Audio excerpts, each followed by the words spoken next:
Olá, gente querida do coração verde e amarelo. Sou Cleiton Basso em mais um Jornal Foco do Brasil. Compromisso com a verdade. As informações do nosso país, do governo federal e do presidente Jair Bolsonaro. Edição especial. E novamente perguntamos de qual lugar abençoado do Brasil ou do mundo você nos dá o privilégio da audiência. Confira aí também se o sininho de notificações está ativado para receber o alerta de nossas atualizações diárias. E vamos agora às notícias desta edição. E depois de um alerta na semana, com direito à pausa, uma boa notícia foi anunciada neste sábado. Os testes clínicos britânicos para a candidata à vacina contra o novo coronavírus da AstraZeneca e da Universidade de Oxford foram retomados após a confirmação de autoridade sanitária do Reino Unido de que era seguro fazê-lo, disse a empresa neste sábado, dia 12. A farmacêutica britânica anunciou no começo da semana a suspensão dos testes globais de candidata à vacina contra a Covid-19 da empresa após surgir uma doença em um participante dos estudos no Reino Unido. O Brasil é um dos países do mundo que participa do estudo global. O processo de revisão padrão desencadeou uma pausa voluntária na vacinação em todos os testes globais para permitir a revisão dos dados de segurança por comitês independentes e reguladores internacionais, disse a AstraZeneca. O comitê britânico concluiu suas investigações e recomendou que os ensaios no Reino Unido podem ser retomados com segurança. A empresa disse que não poderia divulgar mais informações médicas. Todos os investigadores e participantes do estudo serão atualizados com as informações relevantes e isso será divulgado em registros clínicos globais, de acordo com o estudo clínico e padrões regulatórios. A Agência Nacional de Vigilância Sanitária, Anvisa, afirmou neste sábado que foi informada pela Universidade de Oxford sobre a autorização para a retomada dos testes. A vacina desenvolvida pela AstraZeneca, em parceria com a Universidade de Oxford, é tida pelo governo brasileiro como uma das principais apostas para a imunização contra o Covid-19 no país. O governo brasileiro, por meio do Ministério da Saúde e da Fundação Oswaldo Cruz, Fiocruz, assinou um memorando de entendimento com a AstraZeneca que prevê a compra de 30 milhões de doses da vacina com entrega em dezembro deste ano e janeiro do ano que vem e a possibilidade de aquisição de mais 70 milhões se a vacina tiver eficácia e segurança comprovadas. Tá aí, gente, boa notícia, a torcida do contra já havia se manifestado durante a semana, chegou a comemorar até, e porque esse negócio de vacina aí também virou um enredo de disputa política, questão de direita, esquerda, enfim. A verdade é que há exageros neste negócio de onde vem a vacina. Vimos nessa semana a esquerda aplaudindo a pausa e deve ter ficado triste agora com a retomada dos estudos. Cada um tem uma concepção, mas desde que a vacina, gente, seja eficaz, não importa de onde venha, mas que venha com eficácia e que venha o quanto antes. Claro que serei criticado por muitos por essa concepção, porque a questão vacina entrou para o mundo político. É vacina da China, é da Rússia, de países conservadores ou não, mas a questão é muito mais séria do que isso. Além dos efeitos que o próprio Covid-19 trouxe para a saúde de uma parcela dos que foram infectados e ainda trará para os que serão infectados, tem os efeitos econômicos e principalmente, como o próprio presidente Jair Bolsonaro já alertou, tem os efeitos psicológicos, mentais nos brasileiros. Então, longe das teorias de conspiração, a vacina vem trazer esperança, estabilizar um pouco esse clima todo, segurança. Outros resultados, incluindo os que já foram anunciados por um lado, quando a vacina é chinesa ou da Rússia, ou anunciados por países ligados à direita, países conservadores, vacina alinhada a países conservadores. Quanto a esses resultados, só o tempo irá dizer. Afinal, é para garantir a segurança e a confiabilidade da vacina que também temos tantos técnicos, a ciência, a medicina. Temos tantas doenças já curadas, erradicadas pela vacinação. E ainda tem a outra polêmica sobre se tem que ser obrigatória ou não a vacinação. Acho que à medida que a vacinação vai acontecendo, o tempo vai tranquilizando a todos em relação à sua eficácia. Automaticamente, receios e barreiras vão sendo quebrados e, evidentemente, tudo correndo bem. Se tudo vai correndo bem, nenhum cidadão vai querer ficar de fora de uma imunização. Mas até que isso aconteça, é óbvio que o direito de escolha de cada um deve prevalecer. Sobretudo porque é uma doença nova, uma imunização nova, em um tempo recorde. Então é algo totalmente diferente da vacinação tradicional para as doenças que até já foram erradicadas. Essa é a minha opinião. Qual é a sua opinião? E quando digo sua, é a opinião de milhares de pessoas. Por isso, apenas para fazer esse feedback, deixo aqui perguntas. Você acha que é relevante de onde vem a vacina, desde que ela seja eficaz, eficiente? E outra pergunta é, você acha que todos devem ser obrigatoriamente vacinados? Todos devem ser obrigados a tomar a vacina já na arrancada, logo depois da aprovação? E a agenda do presidente Jair Bolsonaro para começar a semana já foi divulgada. Nesta segunda, dia 14, ele começa o dia recebendo Onyx Lorenzoni, ministro da Cidadania. Na sequência, tem José Melo do Amaral Júnior, advogado-geral da União, Paulo Guedes, ministro da Economia, Braga Neto, ministro-chefe da Casa Civil da Presidência, Luiz Eduardo Ramos, ministro-chefe da Secretaria de Governo da Presidência, e fecha o dia recebendo Ronaldo Caiado, governador do estado de Goiás. Nesta segunda também o presidente estará se preparando para o seu discurso na abertura da Assembleia Geral da ONU, que acontece na terça-feira, dia 15.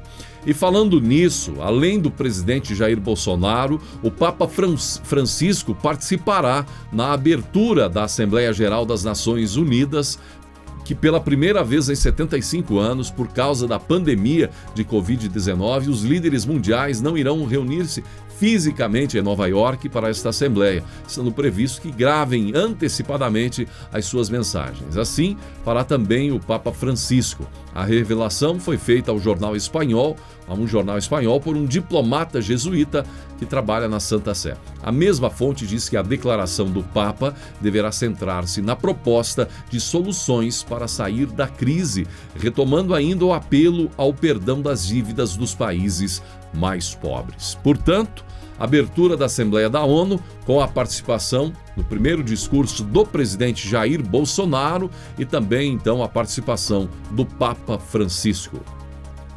Os países que compõem o Banco Interamericano de Desenvolvimento, BID, elegeram neste sábado, dia 12, o americano Maurício Claver Carone para presidir a instituição, quebrando uma tradição de 60 anos de ter um nome da América Latina na chefia do banco. A Argentina, europeus e o México chegaram a articular um boicote à eleição do americano, que foi frustrado após movimentos de bastidores do governo dos Estados Unidos para desmobilizar a resistência a Carone. Desde a criação do BID em 1959, a presidência do principal banco de desenvolvimento para a América Latina ficou com um dos países da região. Por já serem os maiores acionistas, os Estados Unidos costumam ficar de fora do rodízio de presidentes do banco. Mas o presidente Donald Trump quebrou a tradição desta vez. Na sexta-feira, depois que o México desistiu da tentativa de adiar a eleição, os argentinos retiraram a candidatura à presidência do banco e Claver Carone passou a ser o único candidato para a eleição que aconteceu neste sábado. O mandato do presidente do BID, que é visto como um representante da América Latina em Washington, é de 5 anos. O atual presidente, Luiz Alberto Moreno, foi eleito em 2005 e reeleito em 2010 e novamente em 2015. Claver Carone assume em outubro a presidência da instituição. Em junho, os Estados Unidos surpreenderam ao anunciar a candidatura própria e o Brasil apoiou então a Casa Branca. E a humildade do ministro Tarcísio mais uma vez surpreendeu. Um dos expoentes do governo Bolsonaro, o ministro da Infraestrutura Tarcísio de Freitas, rejeitou a ideia de alçar voos mais altos na política, como a disputa por algum governo estadual ou a própria cadeira de presidente da República. Não, de jeito nenhum. Quem eu era antes do presidente Bolsonaro? Ninguém. Ele apostou em mim, me deu condição de trabalhar, me proporcionou um time técnico, disse em entrevista concedida à rádio Jovem Pan. Segundo Freitas, que vem sido chamado de super-ministro, concorrer por um cargo público não está nos planos nem no futuro. Eu gosto de trabalhar com técnicos, a gente está completamente focado nos nossos projetos, afirmou o tocador de obras do governo, que garantiu que as construções federais obras não parassem durante a pandemia de coronavírus. E uma conhecida brasileira, a cantora Vanusa, que ficou famosa na Jovem Guarda, desde a Jovem Guarda, cantora de muitos sucessos, incluindo a música, um de seus principais sucessos, Manhãs de Setembro, recebe a atenção dos fãs e familiares. Aos 72 anos, Vanusa sofre de Alzheimer, perdeu a capacidade de raciocínio e não reconhece mais as pessoas. Agora, o estado de saúde da Vanusa se tornou mais delicado nestes últimos dias, inclusive neste sábado, dia 12. E médicos do Hospital dos Servidores, onde ela está internada na cidade de Santos, optaram por transferi-la para a unidade de tratamento intensivo UTI neste sábado. Em 2009, muito provavelmente sendo já um indício de problemas com Alzheimer, o momento da cantora cantando o hino nacional acabou polemizando quando ela errou a letra em apresentação ao vivo na Assembleia Legislativa de São Paulo. O episódio a deixou muito triste e muita gente a criticou até. O que não sabiam é que as críticas seriam injustas, porque algum tempo depois ficou pública a sua luta contra os efeitos da doença Alzheimer. Em nome de toda a equipe, desejamos aí sentimentos positivos à família nesta luta da cantora Vanusa. Burocracia é inimiga do povo brasileiro e acabar com a burocracia tem sido uma das lutas do presidente Bolsonaro. O governo federal tem oferecido via online o equivalente a 3 novos serviços públicos a cada 2 dias desde março. Entre eles estão o auxílio emergencial de R$ 600 até aqui e o seguro-desemprego de empregado doméstico, que tem impacto massivo. O governo passou a marca de 900 serviços digitalizados em 20 meses. 345 só durante a pandemia. Mais de 88 milhões de demandas online por ano. E o que isso significa? Significa uma economia de 2 bilhões de reais por ano.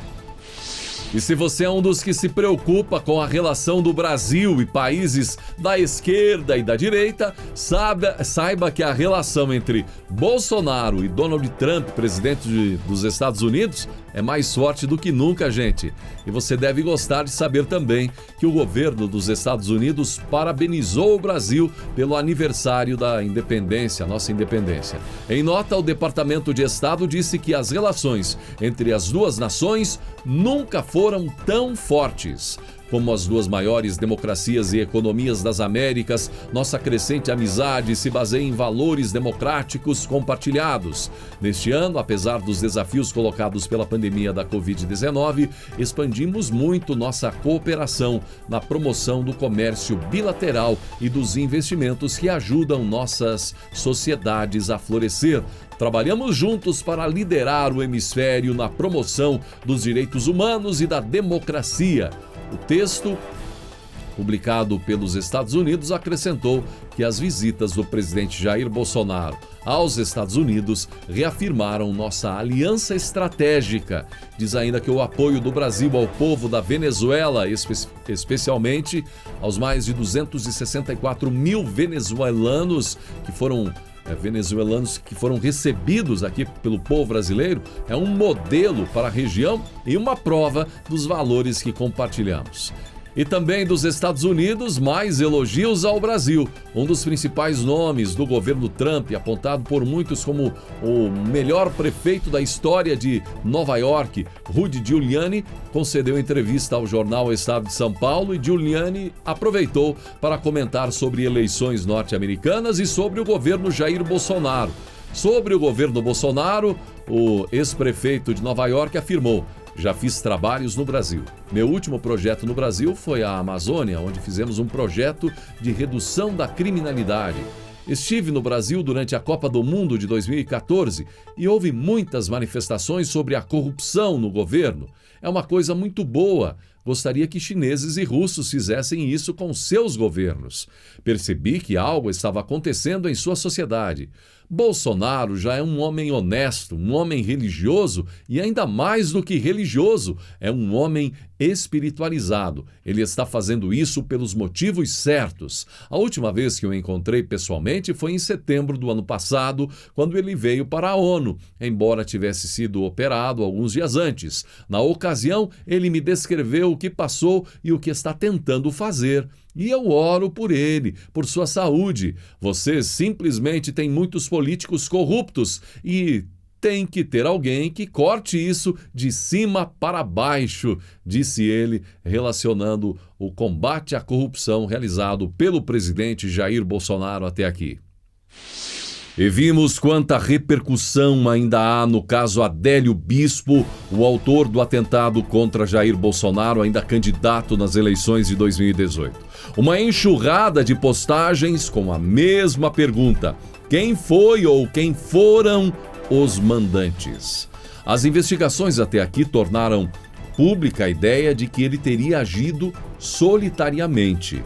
No entanto, a maioria dos apoiadores do presidente discorda disso, sobretudo a partir dos indícios ou atos suspeitos em relação a Adélio antes da prática, como visitar a Câmara dos Deputados, gastos, estruturas sem uma explicação financeira lógica para a origem dos recursos, além de suas eventuais ligações com a esquerda, advogados sendo pagos. Agora já são mais de 2 anos desde o fatídico dia 6 de setembro, vivendo momentos derradeiros entre perder a vida e continuar sua jornada. Por esses dias, em 2018, Jair Bolsonaro era alvo de toda a atenção dos brasileiros. Orações, atos de solidariedade, discursos inflamados que diziam: o nosso capitão está dando as ordens de dentro do hospital, diferente de outras famílias que o líder dá ordem de dentro de um presídio. Enfim, uma epopeia de luta e esperança, só equiparada ao tempo em que o recém-eleito presidente Tancredo Neves mexeu com as emoções de todos os brasileiros na década de 80, perdendo sua batalha pela vida no dia 21 de abril de 1985. No domingo, 9 de setembro de 2018, multidões nas ruas do Brasil demonstravam toda a preocupação com a vida do então deputado federal e candidato a presidente Jair Bolsonaro. O general Heleno se pronunciou. O ato contra Bolsonaro foi gravíssimo. Ninguém sai com um instrumento daquele tamanho no meio da rua sem ter pensado naquilo antes. Foi premeditado, disse Heleno. Nas capitais, mobilização popular e o coração à flor da pele. Ninguém acreditava que, mais uma vez, o Brasil poderia ficar órfão da esperança. Esperança que, naquele momento, estava no hospital. Que história é essa? Se perguntavam os brasileiros. Na capital cearense, apoiadores de Bolsonaro fizeram uma coreografia. Em Brasília, no Rio de Janeiro e tantos outros lugares pelo Brasil inteiro, muitas manifestações de apoio.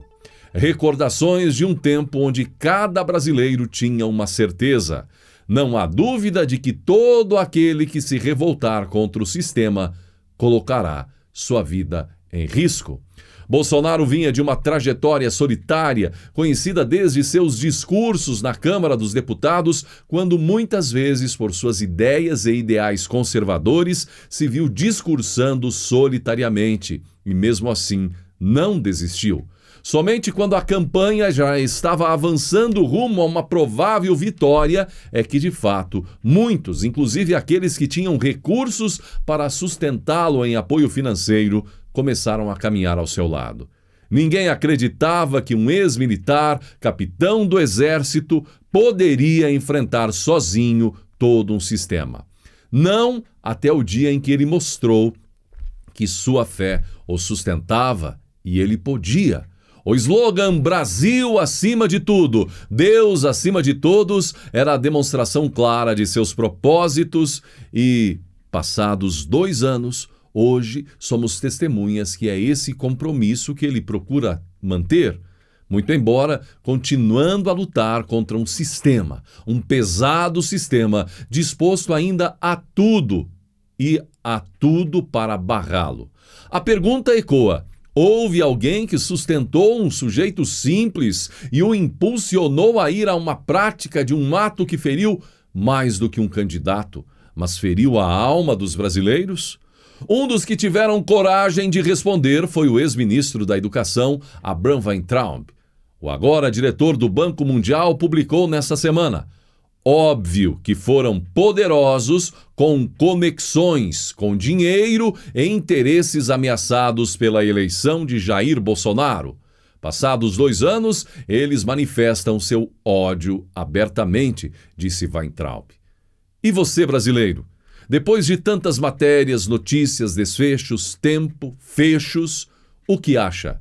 Adélio Bispo teria mesmo agido como um lobo solitário? Ou você concorda com a opinião de Weintraub? Em plena recuperação, o Brasil vem apresentando números impressionantes. A atividade industrial continuou a trajetória de recuperação em julho e recuperou as perdas acumuladas em março e abril, retornando ao nível pré-pandemia, de acordo com nova pesquisa da CNI. Segundo a CNI, o faturamento real, as horas trabalhadas na produção e utilização da capacidade instalada aumentaram pelo 3º mês consecutivo.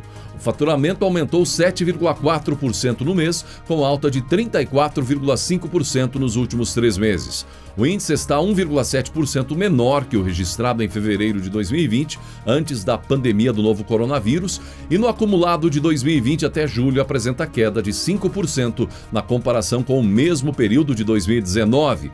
As horas trabalhadas na produção aumentaram 4,5% em julho e a utilização da capacidade instalada chegou a 75,4% em julho. O presidente Jair Bolsonaro estuda zerar o imposto de importação de produtos da cesta básica, que sofreram grande alta recentemente. Pessoas que participaram das discussões com o presidente afirmam que a Câmara de Comércio e Exterior, um comitê vinculado ao Ministério da Economia, trabalharia em zerar a alíquota de importação do arroz vindo de países fora do Mercosul. No entanto, outros produtos como milho e soja também poderão ter o mesmo tratamento para conter a alta de preços. A alíquota de importação para países fora do Mercosul é de 12% para o arroz e 8% para a soja e milho. Dentro do bloco, a tarifa é 0. O aumento de preços vem ocorrendo pelos varejistas como resposta ao represamento de produtos pelos agricultores. Segundo técnicos do governo, eles estão fazendo estoque para assim elevar o preço dos produtos. Será mesmo? Será mesmo que a culpa é do nosso produtor rural, gente? Não é bem assim, não. Além disso, representantes de grandes redes de supermercados consideram que o aumento de preços se acelerou por causa de fatores como a desvalorização do real, queda das importações e o crescimento da demanda interna. Outro fator é a alta das exportações. Dinheiro, sempre dinheiro, a ganância. E você é a favor da prisão em segunda instância? Em tentativa de retornar os debates sobre prisão em segunda instância, o deputado Fábio Tradi entregou o relatório que abrange os direitos penais, trabalhistas e eleitorais, e com aplicação apenas para processos iniciados após a promulgação da PEC, proposta de emenda à Constituição. A decisão de protocolar o relatório foi uma forma de Tradi, o presidente da comissão especial, também Marcelo Ramos e o autor da PEC, Alex Manetti, encontrarem para tentar acelerar a tramitação. Encontraram, né? A comissão especial da Câmara foi instalada em dezembro do ano passado para debater o mérito da proposta que muda a Constituição Federal para acelerar o trânsito em julgado quando se esgota a possibilidade de recurso. No entanto, os trabalhos do colegiado foram interrompidos por causa da pandemia do novo coronavírus. Pelo texto do relator, a emenda constitucional só valerá, gente, para processos iniciados após a promulgação da PEC, mesmo que o fator gerador da ação tenha ocorrido antes. Isso significa que, na prática, a proposta não afetaria os atuais processos judiciais contra, por exemplo, o ex-presidente Luiz Inácio Lula da Silva. Lula foi solto em novembro do ano passado após 580 dias preso na sede da Polícia Federal em Curitiba. O petista foi beneficiado pela decisão do Supremo que vetou a prisão após a condenação em segunda instância. Ele cumpria a pena pelo caso do triplex de Guarujá. Você acha que teria sido uma jogada do ex-presidente Fernando Henrique Cardoso publicar um artigo onde diz que errou ao defender a reeleição no Brasil para presidente, governadores e prefeitos e até estaria arrependido? Defesa que poderia ter sido para a sua... Aliás, quando ele defendeu foi para a sua própria reeleição, mas agora poderia estar aí fazendo a pose de arrependido para evitar a reeleição do presidente Bolsonaro. Quando ele defendeu, foi uma polêmica tremenda, com direito à acusação até de que teria comprado parlamentares para votarem favorável ao seu projeto. Jogada mesmo em que sentido, gente? Jogar verde para colher maduro. Diante da crescente aprovação do governo Bolsonaro e tantas tentativas infrutíferas da oposição em freá-lo e sem saber mais o que fazer, quem sabe jogar a ideia no ventilador poderia render um debate que culminasse com uma eventual mudança na Constituição, terminando com a reeleição e assim Bolsonaro em 2022 sem reeleição. O artigo de FHC levou ao debate nas redes sociais e muita polêmica. E pelo sim e pelo não, seu partido até já teria sinalizado, insinuado que poderia sim buscar a retomada da discussão sobre o fim da reeleição no Congresso em uma ação já denominada nos bastidores da política como um movimento anti-Bolsonaro. Portanto, alvo claro e óbvio, o atual presidente Jair Bolsonaro. E, inclusive, quando a oposição vê seus índices de popularidade subindo cada vez mais, sugerindo uma reeleição de Jair Bolsonaro. Desde que foi instituída pelo próprio FHC em 1997, todos os presidentes que foram à reeleição foram reeleitos. Fernando Henrique Cardoso, em 1998, Lula em 2006, Dilma em 2014, portanto, não só pela aprovação atual, mas se depender do retrospecto, Bolsonaro tem grandes chances de ser reeleito em 2022. Você acha que foi mesmo uma jogada de Fernando Henrique Cardoso? Posar de arrependido, jogar verde para tentar colher maduro?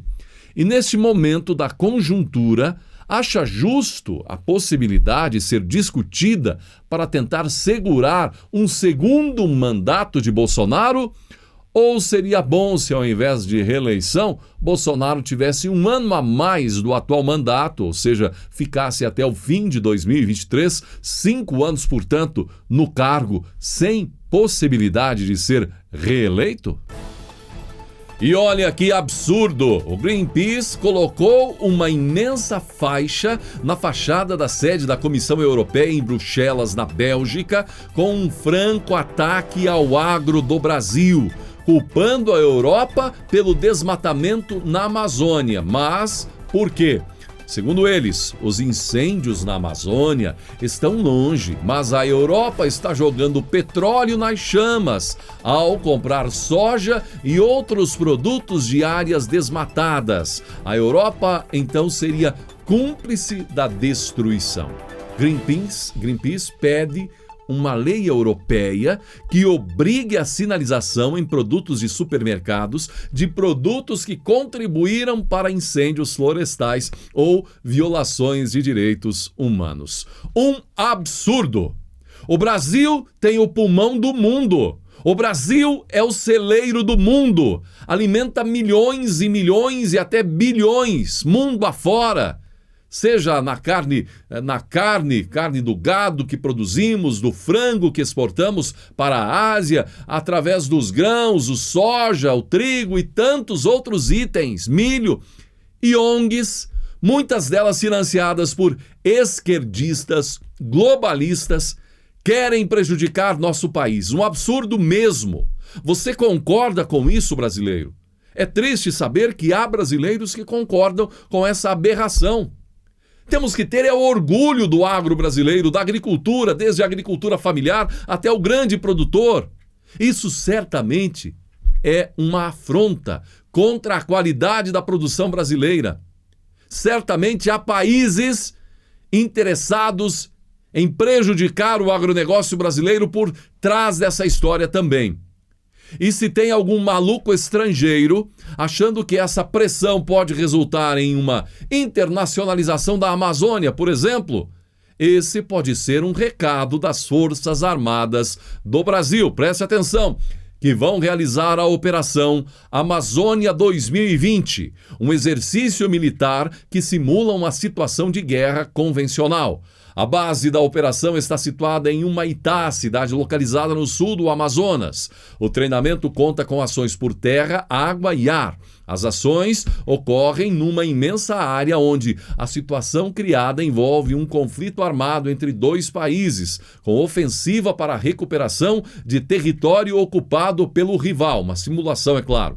O ministro da Defesa, Fernando Azevedo, viaja para o local, para a Amazônia. Ele acompanha o mega exercício militar que contará com mais de 3.000 soldados. A operação é a maior e o mais completo exercício militar realizado pelas tropas brasileiras na região. Agora, você acha que as Forças Armadas devem mesmo dar um recado? Opa, estamos aqui, mais do que proteger, estamos também cuidando, estamos na área. E qual a sua opinião sobre essa pressão do Greenpeace tentando prejudicar o Brasil e dizer que nosso agronegócio é um problema para o meio ambiente?